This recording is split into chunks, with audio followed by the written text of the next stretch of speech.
Some members of the GOP say Republican gubernatorial candidate Doug Mastriano is too extreme for mainstream Republicans. And as KDKA political editor John Delano reports, they're now putting money behind an ad campaign to persuade other Republicans to vote against their party's nominee.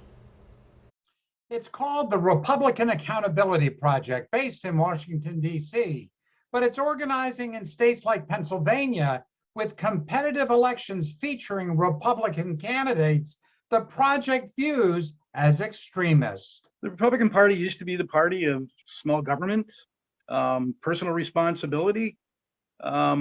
It's gone away from that now, and we're now totally involved in the culture wars. Dave Kitzinger of Mount Lebanon has been a lifelong Republican until recently.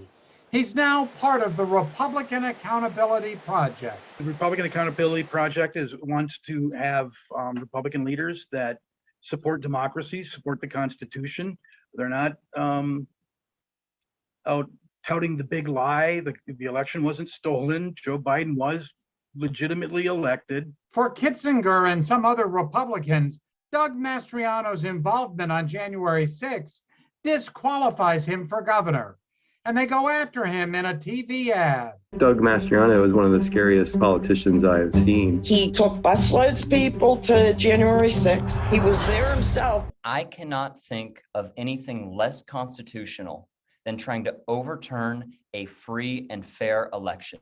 And that is exactly what Doug Mastriano tried to do. Republican Gunnar Raymer, the political director for the Republican Accountability Project, says the group is spending $2 million on their ad campaign to persuade fellow Republicans not to vote for Mastriano.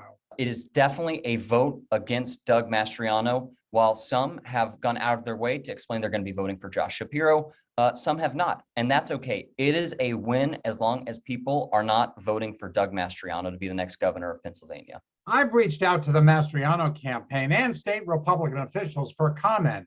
So far, no response. The election is a little over 16 weeks away. John Delano, KDKA News.